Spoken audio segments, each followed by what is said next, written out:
새해 첫 안식일을 맞아서 어떤 말씀을 나누는 것이 좋을까 하고 좀 곰곰이 생각을 했습니다. 생각을 하다가 떠오른 말씀이 있었습니다.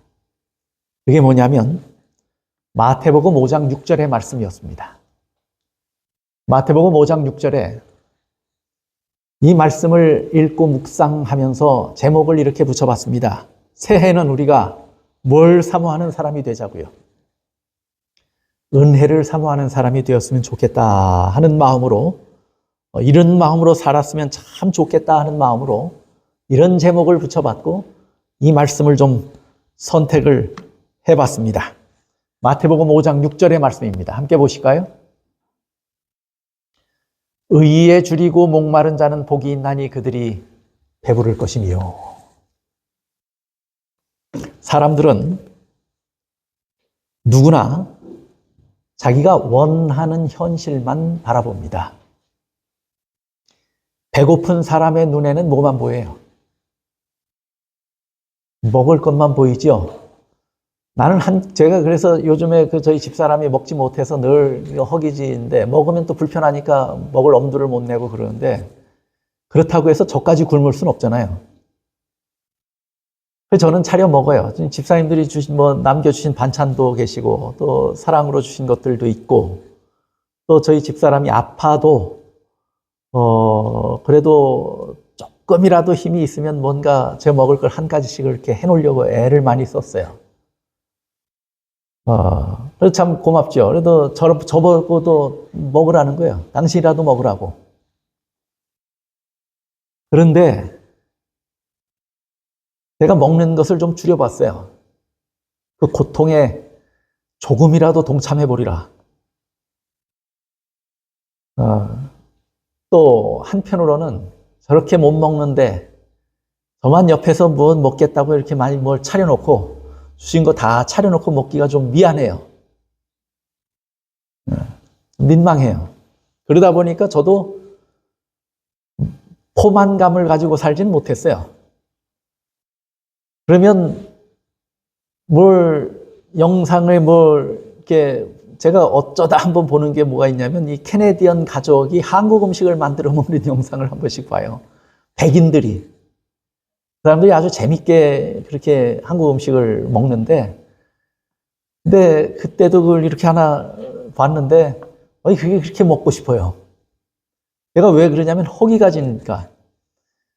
근데 배가 불렀을 때는 그 사람들이 만든 게 그게 먹음직한, 그렇게 맛있을 만한 것이 못 되거든요. 한국 사람이 한국 음식을 만든 것만 못할 거 아니에요.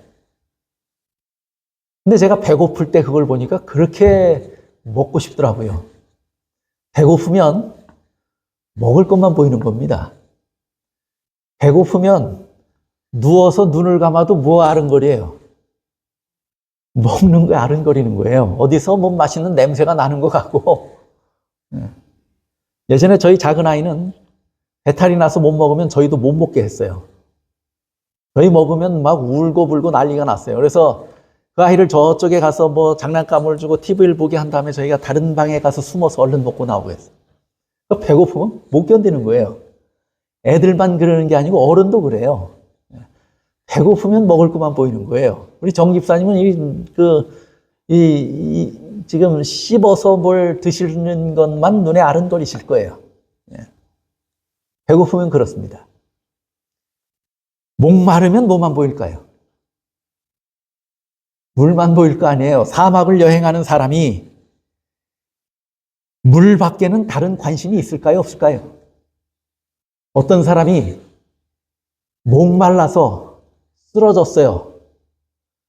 그랬는데 쓰러졌었다가 겨우 기력을 찾아서 보니까 저 눈앞에 뭔가 아른아른한 게 보이는데 자루가 하나 보여요. 그래서 저 자루 안에 물이라도 있겠지 해가지고 사력을 다해서 일어나가지고 그 자루에 가서 자루 뚜껑을 열어보니까 뭐가 가득했냐면 진주가 가득했어요. 그랬더니 이 사람이 진주를 발로 차면서 겨우 진주란 말인가 이렇게 얘기한 거예요. 목마르면 그것보다도 뭐가 더 소중한 겁니까? 물이 소중한 거예요. 필요에 따라서 보이고 자기가 좋아하는 것만 보이는 것입니다. 제가 한 재밌는 실험을 보여드릴게요. 여기 네 사람이 있습니다. 이 사람은 밀턴 로키치라고 하는 사회 심리학자입니다. 아주 유명한 사람입니다. 이 사람이 스스로 예수라고 주장하는 사람 세 사람을 한 자리에 모았습니다. 세 사람을 한 자리에 모았는데 벤슨, 카셀, 그 다음에 가버라고 하는 세 사람을 한 자리에 모았는데 이 사람들은 다 자기가 예수라고 하면서 사는 사람이에요. 근데 이 심리학자가 이 세 사람을 모아놓으면 무슨 일이 벌어질까 하는 게 궁금해서 모아놓은 것입니다. 이 심리학자가 기대한 것이 있어요. 아무리 사람이 가치관이나 생각이 왜곡돼 있어도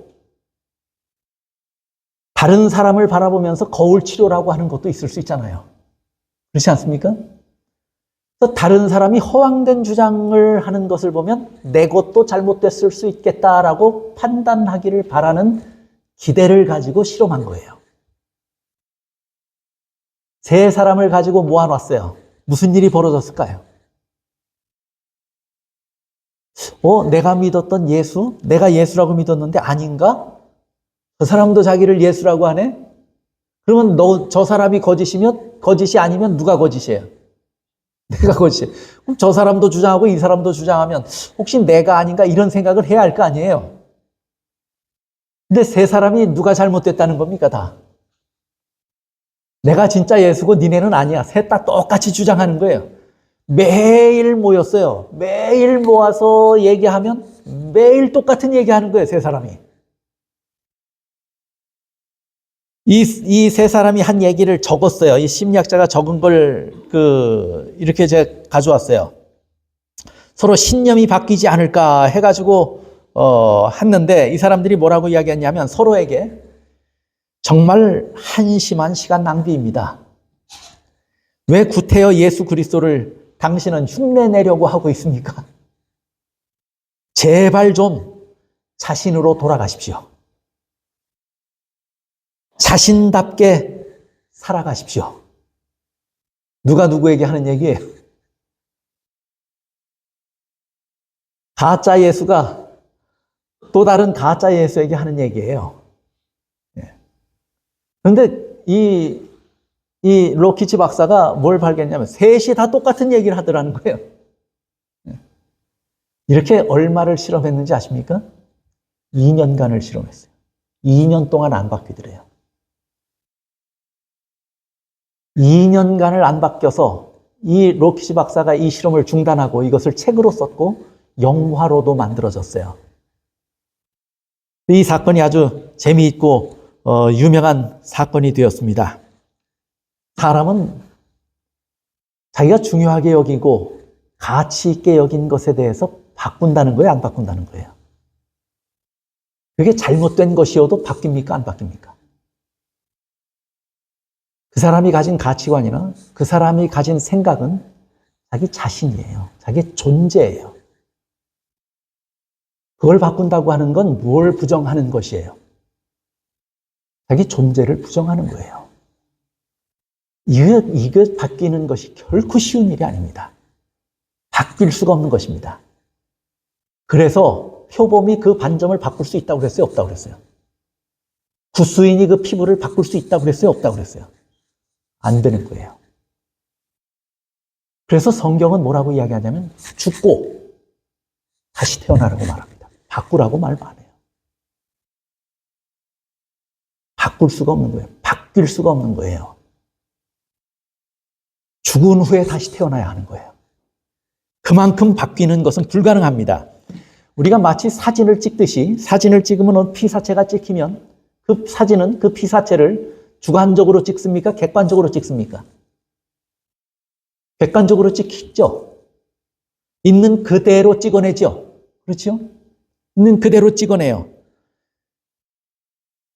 그런데 사람은 눈으로 사진을 찍어도 있는 그대로 찍질 못해요. 자기가 관심 있고 욕심 있는 것에 초점이 맞춰져서 찍혀요. 사람의 눈에는. 예. 카메라는 사진은 있는 그대로의 초점을 맞춰서 찍는데 사람은 자기의 관심에 초점을 맞춰서 사진을 찍어요, 눈으로도. 그러다 보니까 사람이 안 바뀐다는 것입니다. 절대로 안 바뀐다는 것입니다. 여러분은 지난 한 해를 살면서 지난 한 해 12월 31일이 되면 한 해를 되돌아봅니다. 그렇죠? 되돌아보면서 무엇이 가장 후회스러우시던가요? 제일 후회스러웠던 것이 뭐예요? 여러분이 대답하지 마시고 정직하게 여러분의 가슴에 한번 마음으로 대답을 해보십시오. 내가 제일 후회스러웠던 것이 뭐였고 지난 한 해를 살면서 내가 제일 목말라 했던 것이 무엇인가? 내가 제일 목말라 했던 것이 무엇인가? 또 지난 한 해를 살면서 내가 제일 많은 시간, 관심을 가지고 투자했던 것이 무엇인가? 우리의 관심을 사로잡은 것이 무엇이었는가? 어떤 분은 사실은 이 사람이 재물에 관심이 많은데 기도 그리스도인이에요. 그래서 나는 재물에 관심이 많습니다. 이렇게 노골적으로 말 못하잖아요. 나는 하나님의 말씀에 관심이 많습니다. 이렇게 대답해야 할 거 아니에요. 하나님의 말씀에 관심이 많은데 하나님께서 나에게 복 주신다는 말씀만 읽어요. 말씀에 관심이 있는 것 같지만 뭐에 관심이 있는 거예요? 재물에 관심이 있는 거예요. 그렇게 우리의 신앙이 포장되어 있었던 거예요. 또 내가 예전에, 지금은 뭐 그럴 일이 별로 없지만 예전에 한국에서 목회를 하면 혼자 방문을 못 댕겨요. 꼭 두세 집사님들이 함께 조를 이루어서 방문을 하기 때문에 수석 집사님은 방문조를 매번 짜가지고 붙이고 이렇게 합니다. 두세 분들이 한 차에, 제가 이제 운전을 하면 제 차에 두세 분이 타서 가정 방문을 해요. 방문을 하면 뭐 하러 가는 거예요, 지금? 지난주에 결석한 가정을 찾아가는 것이고, 또 구도자가 있었으니 구도자를 찾아가고, 또 아픈 사람이 있으면 아픈 사람을 찾아가고, 또 축하할 일이 있는 가정도 찾아가고, 왜 찾아가요? 이번 찾아야 할 가정들을 찾아가는데, 목적을 가지고 찾아가는데 그 목적이 선합니까? 악합니까? 선하죠. 같이 기도하고 위로하고 격려하는 거예요. 그렇죠? 근데 딱 앉으면 가서 뭐 차례도 내오고 뭐 과일에도 깎아 내오면 그 다음에 무슨 얘기 할까요? 거기 방문하신 분들이. 이 집에 뭐 물건 뭐 새로 사놨네? 그 다음에 당신 헤어스타일이 이번에 바뀌었는데 참 멋지네? 당신 사진을 보니까 어디 멋진 데 갔다 왔네? 방문은 뭐 하러 갔는데? 격려하고 위로하고 기도하기 위해서 갔는데 앉아서 하는 얘기는 대부분이 95%가 그 얘기예요. 95% 그 얘기하면 제가 혼자 껴서 가서 앉아가지고 여자분들 수다 떠는데 같이 수다 떨 수도 없고 그래서 가만히 듣고 전 성경을 찾아서 권할 말씀을 찾고 이렇게 하는데 요분들 대화가 어느 순간 끝나면 내가 이거 치고 들어가서 이 말씀을 읽고 이걸 끝내고 해야지. 그 시간 찾는 게 아주 참 방문 가면 늘 해야 하는 일이었어요. 이분들이 선한 말씀으로 가서 권면하고 위로하고 기도하기 위해서 갔는데 뭐에 관심이 있는 거예요? 사람이 아무리 포장되어도 관심은 드러날 수밖에 없어요.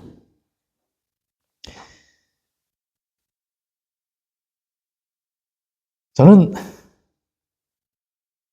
오늘 이 새해 첫 말씀을 무엇으로 준비할까 생각하다가 우리가 이렇게 바뀌지 않는 삶인데 그래도 하나님께서 우리에게 새해, 새로운 기회, 새로운 은혜의 시간을 다시 허락하셨으니까 우리가 이렇게 새로 거듭나기 위해서 이렇게 좀 살아봤으면 좋겠다 하는 제 마음의 소원이고 이것이 우리 교회의 소원이고 우리 모두의 소원이 되었으면 좋겠다 하는 마음으로 말씀을 준비했어요. 매일 바뀌기 참 힘든 사람들이고 바뀌기 힘든 세상에서 삽니다. 그러나 그렇다고 해서 이렇게 그냥 살면 예수님이 오시고 나면 우리가 어떨까요? 부끄러워서 그 앞에 설 수가 없을 거예요. 그래서 우리에게 아직 기회가 주어졌고 또 새로운 시간의 마디를 주신 후에 새롭게 시작하도록 하나님께서 은혜를 베푸셨다면 우리가 올해는 꼭 이렇게 되었으면 좋겠다 하는 그런 기대로 오늘 말씀을 준비한 것입니다. 새해 새 마음으로 우리의 관심이 이거였으면 좋겠다 하는 것입니다. 그게 뭐냐면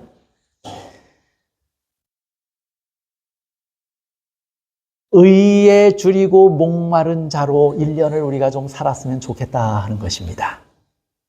의에 줄이고 목마른 자의 모습으로 살았으면 좋겠다. 우리의 주된 관심이 하나님의 의가 되어본 적이 있습니까? 없습니까?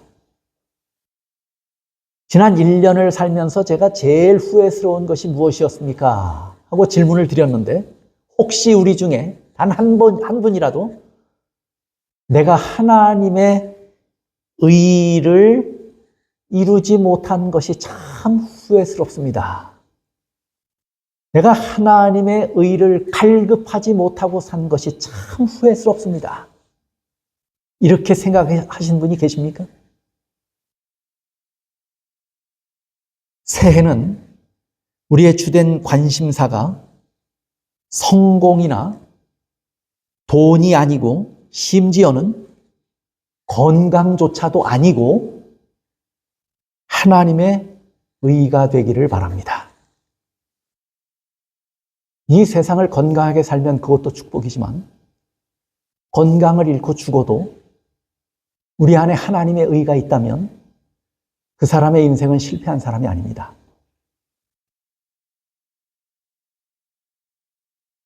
우리가 사람을 바라볼 때도 새해는 그가 입은 옷이나 그가 가진 차나 그가 가진 위치나 그가 가진 부로 평가하지 말고 그 안에 하나님의 의가 있나 없나로 바라보게 되시기를 바랍니다.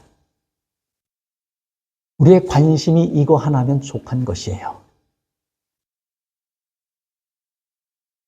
우리가 살아온 지난 시간들을 되돌아보면서 저 자신도 이렇게 질문하면 참 부끄럽기 짝이 없어요.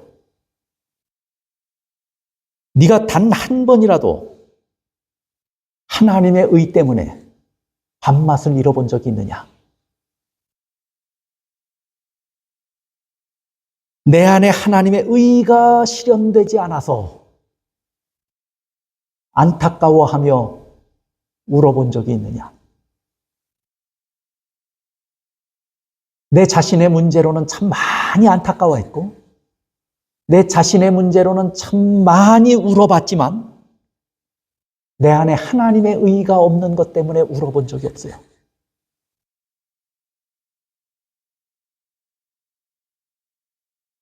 사람들이 하나님의 의를 찾지 않고 불의한 길을 가는 것을 보면서 우리가 안타까워한 적이 있느냐 하는 것입니다. 우리가 사랑 때문에 울고 물질 때문에 울고 실패 때문에 울어본 적은 있지만 하나님의 의 때문에 눈물 흘려본 적은 아마 없을 것입니다.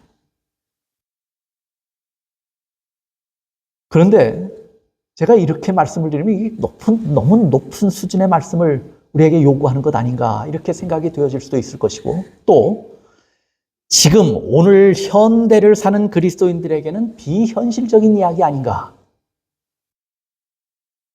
이렇게 생각하실 수도 있을 것입니다. 그러나 지금 하나님께서 정말로 여러분들이 정직한 마음으로 여러분의 가슴에 질문해 보십시오. 하나님이 정말 나에게 원하시는 것이 지금 뭘까? 건강일까? 재물일까? 지위일까? 이 세상의 구조에서, 직장의 구조에서 내가 성공하는 것일까? 하나님이 정말 나에게 원하시는 것이 뭘까? 그게 뭘 것 같습니까? 하나님의 의가 우리 안에 실현되는 것이 하나님께서 원하시는 거예요. 그러면 하나님의 의에 대해서 뭐 하라고 그랬냐면, 의에 대해서, 이 의는 하나님의 의예요. 그렇죠? 하나님에 의해서 뭐 하는 자가 되라는 거예요. 줄이고 목마른 자가 되라. 그래야 그 사람이 정말로 못된 사람이라고요. 복이 있나니라고 됐지만 사실은 원래의 성경은 어떻게 이야기했냐면, 의에 줄이고 목마른 자의 행복이요, 이렇게 기록되어 있는 거예요. 그 사람들이 본래 하나님께서 보실 땐 뭐한 자라고요? 행복한 사람이고 복된 자라는 거예요. 그러면 하나님의 의에 대해서 줄이고 목마르다라고 하는 말이 무슨 말일까? 제가 세 가지로 좀 나누어서 말씀을 드릴게요. 첫째는, 하나님의 의에 대해서 목마르고 굶주린 것은 예수님에 대하여 굶주린 마음이에요. 예수님에 대해서. 왜요? 예수님은 하나님의 의예요. 예수님 자신이 의고, 성경은 예수님이 의라고 그랬어요. 또 예수님은 의의 근본이셔요. 마태복음 5장 6절을 설명한 그 책에 마태복음 5장 10절 11절에 이렇게 이야기합니다. 의를 위하여 박해를 받는 자는 복이 있나니 천국이 그들의 것임이라. 여기 무엇을 언급했냐면 의를 언급했죠. 그렇죠? 그런데 그 다음 절에 뭐라고 말미암냐면, 의를 위하여 박해를 받는 자라고 그랬는데, 나로 말미암아 너희를 욕하고 박해하고 거짓으로 너희를 거슬러 모든 악한 말을 할 때에는, 의를 위하여 박해를 받는다고 하더니 누구에 대해서 박해받는 것에 대해서 얘기해요? 예수님에 대해서 박해받는 것에 대해서 얘기하잖아요. 그렇죠? 그러면 이 말씀은 의가 누구란 얘기예요? 예수님이란 얘기예요. 그렇죠? 그래서 의를 위해서 박해를 받았더니 그들이 복되다. 예수님으로 인해서 박해를 받았는데 그들이 복되다 하고 말해요. 같은 말을 반복했어요. 의를 뭘로 바꾸어서 반복한 거예요? 예수라고 바꾸어서 반복한 거예요. 그러면 의에 대해서 줄이고 목마른 자가 복이 있다라고 말씀한 것은 누구에 대해서 줄이고 목마른 것을 말하고 있는 거예요? 예수님에 대해서. 예수님에 대해서 줄이고 목마른 것을 말씀하고 있는 것입니다. 요한복음 6장 35절에 보면 예수께서 이르시되 나는 생명의 떡이니 내게 오는 자는 결코 줄이지 아니할 것이요 나를 믿는 자는 영원히 목마르지 아니하리라. 의에 대하여 줄이고 목마르라 그랬죠. 이걸 의를 얻으면 줄이고 목마른 게 해소됩니까? 해소되고 복되다고 그랬어요. 그 말씀에 의를 뭘로 바꾸어서 설명했냐면 생명의 떡으로 바꾸어서 설명한 거예요. 여기서도 이 생명의 떡은 누굴 얘기해요? 예수님을 얘기해요. 예수님이 생명의 떡이시고 의입니다. 의의 근원이시고 의 자체이십니다. 의에 대해서 줄이고 목말라야 한다라고 말하는 것은 누구에 대해서 그래야 한다는 거예요? 예수님에 대해서 그래야 한다고 말합니다. 산상보훈 19쪽에 육체적 힘을 유지하기 위하여 식물이 필요한 것처럼 영적 생명을 유지하고 하나님의 사업을 할 힘을 얻기 위해서는 하늘에서 온 떡, 곧 그리스도가 필요하다. 우리의 육체가 생명과 활력을 유지해주는 양분을 계속적으로 받는 것처럼 우리의 심령도 그리스도로 더불어 계속적인 교제를 나누고 그분께 순종하고 완전히 의존해야 한다. 이래야 뭘 먹는 것이라고요? 이래야 마치 육신이 식물을 먹어야 힘내는 것처럼 그리스도인이 이렇게 예수님과 계속적인 교제를 나누어야 우리의 심령이 우리가 뭐하다고 말하냐면 줄이지 않고 목마르지 않게 된다고 말하는 것입니다. 이런 자가 복되다고 말하는 것이에요. 새해에는 예수님에 대하여 줄이고 목마른 자가 되시기를 바랍니다. 광야에 사는 사슴이 목말라 시냇물을 찾기 위해서 필사적인 노력을 기울이는 것을 아실 거예요. 그래서 시편 기자는 이렇게 말합니다. 사슴이 하나님이여 사슴이 시냇물을 찾기에 갈급함 같이 내 영혼이 주를 찾기에 갈급하나이다. 시냇물을 찾는 데에는 필사적인 노력이 필요합니다. 또 위험이 도사리고 있습니다. 그럼에도 불구하고 목마른 사슴은 뭐해요? 시냇물을 찾아 나섭니다. 우리가 이런 심정으로 성경은 예수를 뭐하라고 말합니까? 사슴이 시냇물을 찾아 갈급한 것 같이 내 영혼이 누굴 찾으라고요? 예수님을 찾기에 갈급하라고 말합니다. 예레미야 29장 13절은 이렇게 얘기합니다. 너희가 온 마음으로 나를 구하면 나를 찾을 것이요. 그렇게 나를 찾으면 나를 뭐하리라고요? 만나리라고요. 여러분이 예수님을 만나셨습니까? 예수님이 여러분 안에 계십니까? 만약에 그렇지 않다면 여러분이 예수를 뭐하지 않은 것 때문이에요. 예수님이 멀리 계시기 때문입니까? 아니에요. 내가 예수를 찾지 않았기 때문입니다. 내가 예수에 대해서 목마르거나 예수에 대해서 굶주리지 않았기 때문입니다. 그래서 예수를 찾지 않았고 그래서 예수님은 내 안에 계시지 못한 거예요. 찾으면 뭐 한다고 말했냐면 만나리라고 말씀했어요. 이것은 분명한 약속입니다. 우리가 간절한 심령으로 주님을 찾고 찾아서 주님을 만나는 경험이 새해는 우리에게 꼭 있기를 바랍니다. 이것이 의에 대하여 굶주린 자들, 의에 대하여 목마른 자들이 하는 일이에요. 예수에 대해서 목마르고 예수에 대해서 굶주리면 그것은 뭐냐면 예수님을 그 굶주리고 목마르면 찾을 거 아니에요. 그렇게 예수님을 찾으면 예수님을 뭐 할 것이라고요? 만날 것이라고요. 라오디게아 교회에 주신 말씀처럼 예수님은 문 밖에 계시는데 그래도 우리 안에 없는데도 그런 형편조차 인식하지 못하고 또 한 해를 사는 어리석음을 범치 않게 되시기를 간절히 바랍니다. 제가 25년 전에 밴쿠버 공항에 제일 처음에 내렸을 때 상당히 피곤한 여행을 했어요. 그리고 비행기를 갈아타는데 몇 시간을 기다려야 됐어요. 그때 제일 처음에 저희 아이들이 성우가 이제 3살을 막 넘겨서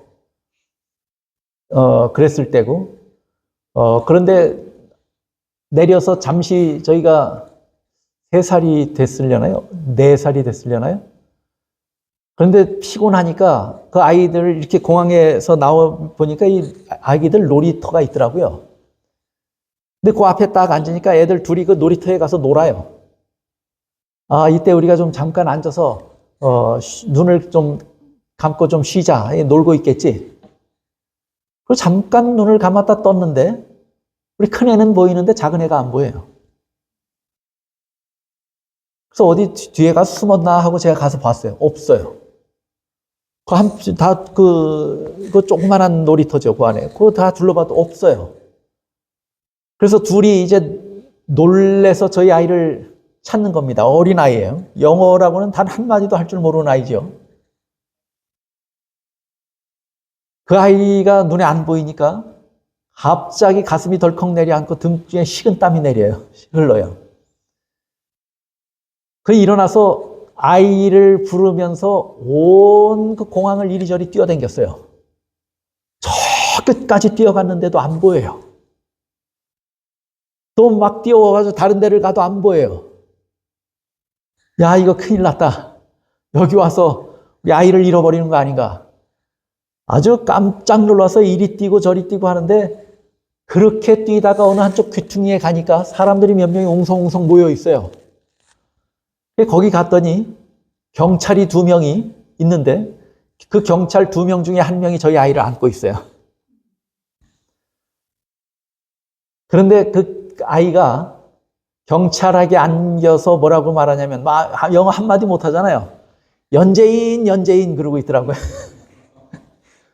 연재인 울면서 제가 달려가서 그 아이를 안았어요. 그 주변에 있는 사람들이 막 박수를 쳐주더라고요. 부끄럽기도 했지만 아이를 잃어버린 부모가 얼마나 부끄러워요. 그러나 아이를 잃어버렸을 때의 그 안타까움과 애타는, 아주 애가 끓는 그 심정이 아이를 본 순간 얼마나 안도하고 기뻤는지 몰라요. 아마 그런 애타는 심정이 우리 안에 있어서 내가 예수님을 그렇게 바라봤으면 예수님을 내가 만나지 않았을까? 예수님이 내 안에 계시지 않을까? 지금 내 안에 주인이 예수님이시지 않을까? 왜 그런 심정으로, 그것이 굶주리고 목말라 하는 심정이에요.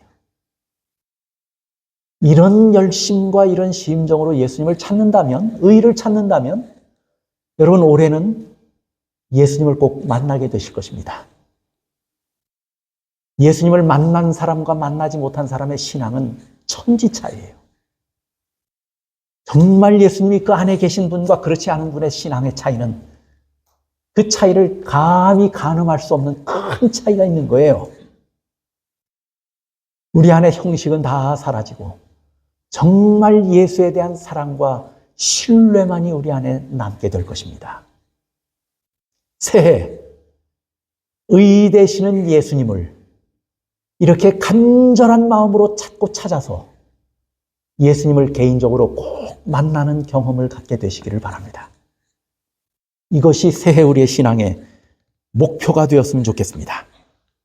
그 다음에 의를 사모하고 예수님을 사모한다고 하는 말, 예수님에 대해서 줄이고 목마르다고 하는 말은 무슨 말로 바꾸어서 다시 설명할 수 있냐면 은혜를 사모하는 마음이라고 바꾸어서 설명할 수도 있을 것이에요. 그렇죠? 의에 대해서 줄이고 목마르다라고 하는 말은 은혜에 대해서 뭐 한다는 얘기예요. 줄이고 목마르다 그 얘기예요. 저는 이런 생각을 해봤어요. 당연히 은혜를 사모하는 사람이라면 이럴 것이다.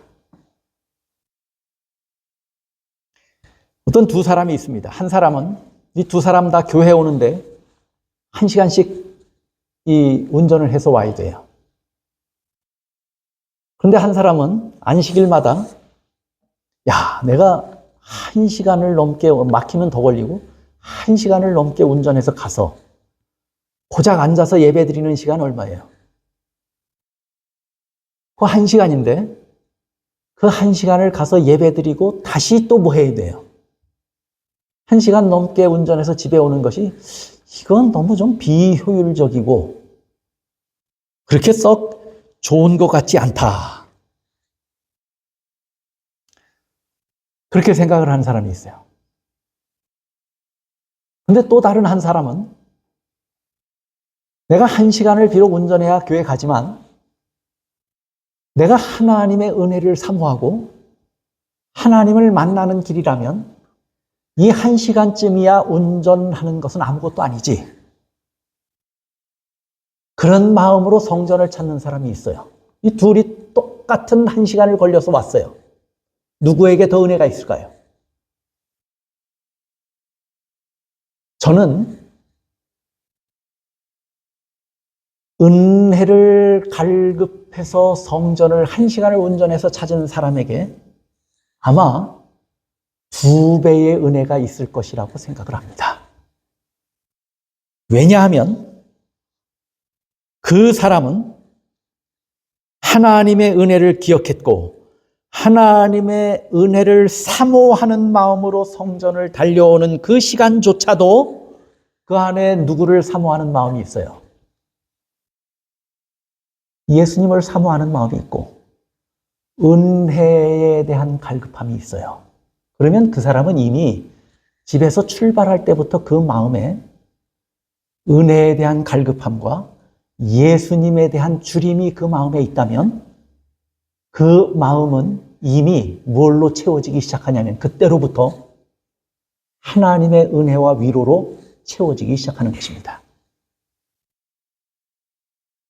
그래서 저는 그런 마음으로 은혜를 갈급하여 성전에 오시는 분이라면 그렇지 않은 사람보다 2배의 은혜를 받고 돌아갈 것이라는 믿음을 가지고 있습니다. 여러분 어떤 마음으로 은혜에 참여하시기를 원합니까? 또 어떤 분이 이런 말씀을 했어요. 어느 날 아침에 이렇게 기도합니다. 내가 새해 아침에 내가 올해 말씀을 보지 않고는 내가 아침밥을 먹지 않을 것이다. 그렇게 작정을 했어요. 그럼 뭐부터 하고 하루 시작하겠다는 작정이에요. 말씀을 보고 시작하겠다는 거예요.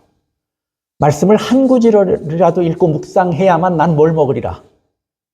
아침밥을 먹으리라. 새해 첫날 작정을 하고 시작을 했는데 그분이 이렇게 고백을 했어요. 지난 40년간 나는 아침밥을 걸러본 적이 없다. 이분은 40년 동안 그날 그 새해 첫날 결심한 그것을 40년 동안 지켰어요. 말씀을 보며 말씀을 묵상하며 아침을 시작했고 하루를 시작했고 그것이 그를 그리스도인으로 살게 하는 큰 힘이 되었습니다. 우리가 은혜를 사모한다고 하는 말이 무슨 말입니까? 은혜를 사모한다는 말이 하나님께서 베푸시는 그 은혜, 성경에 기록된 은혜의 말씀들을 통해서 우리가 은혜를 더 많이 경험하고 맛보아 알기 위해서 은혜에 대하여 줄이고 목마른 자의 심정으로 한 해를 살게 되시길 바랍니다. 그래야 우리가 은혜를 경험할 수 있습니다. 그래야 우리가 은혜를 맛보아 알 수 있습니다. 그 다음에 세 번째로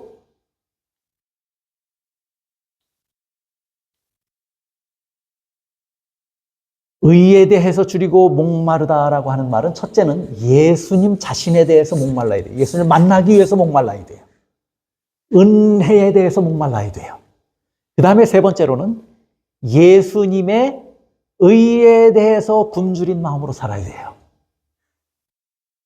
예수님에 대해서 굶주린 것과 예수님의 의에 대해서 굶주린 것이 차이가 있을까요? 없을까요? 차이가 있죠. 예수님에 대해서 굶주리다는 말은 예수님을 인격적으로 만나기 위한 굶주림이에요. 갈급함이에요. 예수님의 의에 대한 굶주림은 예수님을 닮아가는 일에 대한 굶주림이에요. 이 둘에는 차이가 있어요. 그렇죠? 예수님의 의에 대하여 굶주린 마음으로 살아야 합니다. 인류의 빛 61쪽에 이렇게 말합니다. 의에 줄이고 목마른 자는 복이 있나니 의는 옳게 행하는 것을 말합니다. 우리가 사상과 말과 행동에 있어서 그리스도와 같이 되고자 할 때 우리는 의에 줄이고 목마르게 됩니다. 예수 그리스도의 의에 대해서 줄이고 목마른 자가 되려면 뭐 해야 된다고요?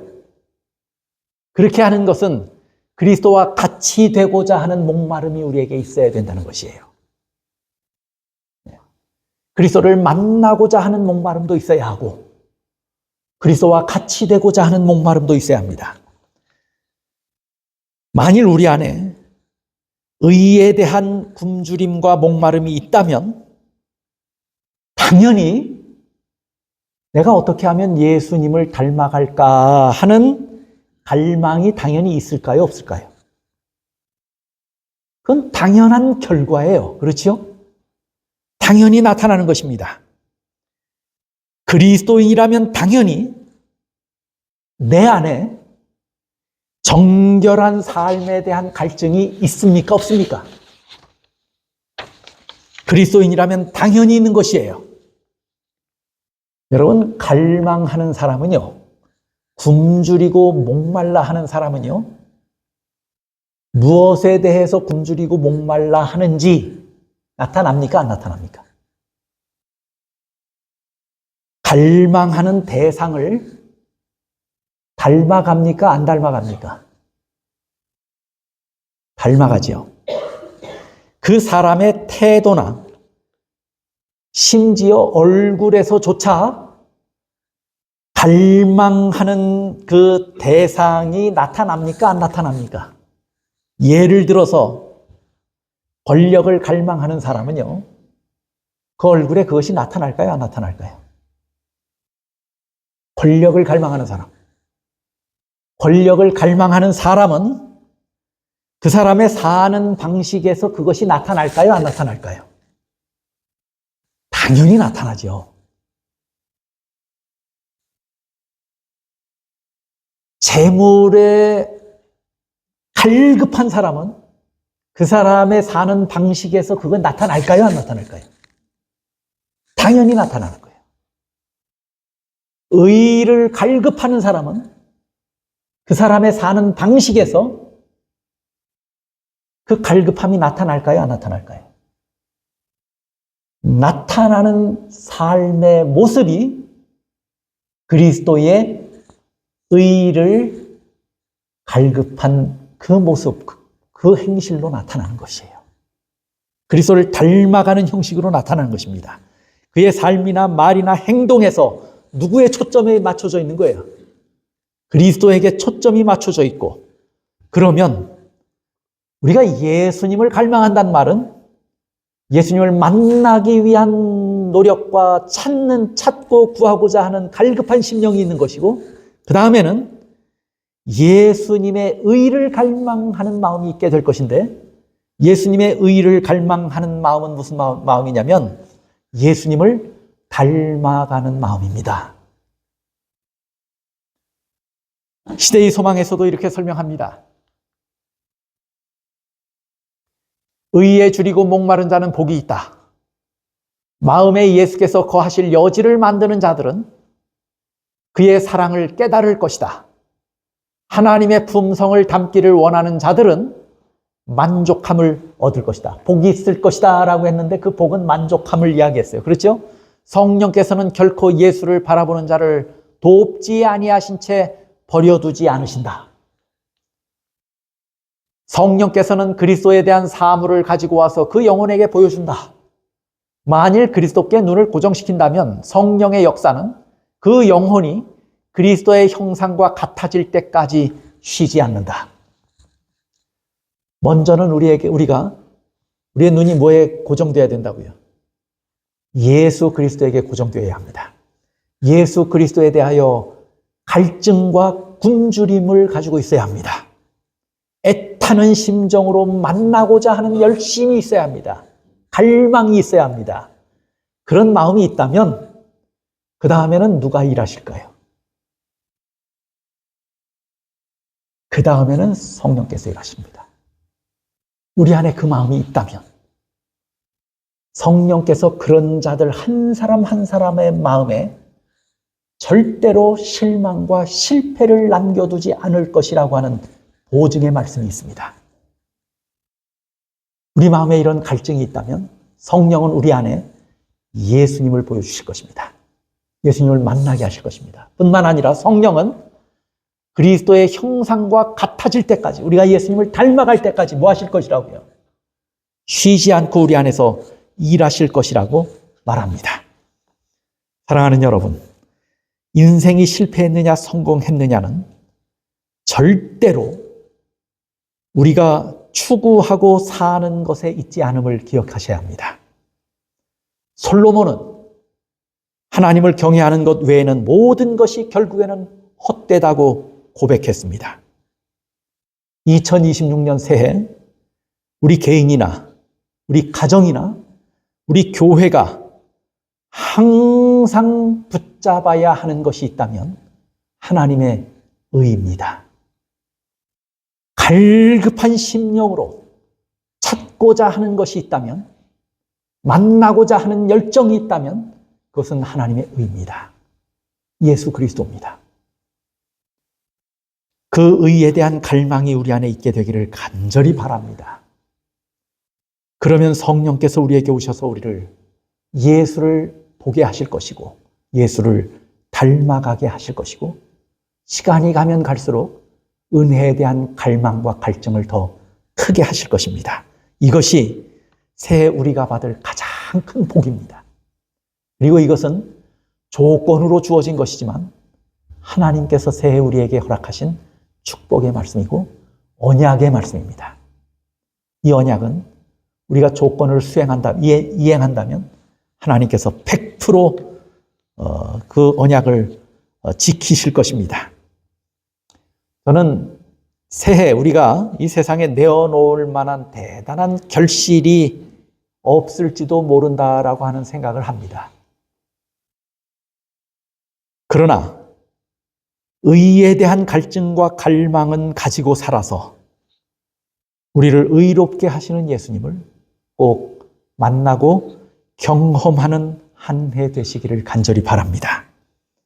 하나님의 다함없는 은혜와 축복이 2026년 내내 여러분과 여러분의 가정에 함께 하시고 우리 교회에 함께 하셔서 우리를 옳은 길, 또 바른 길로 인도해 주시기를 간절히 바랍니다.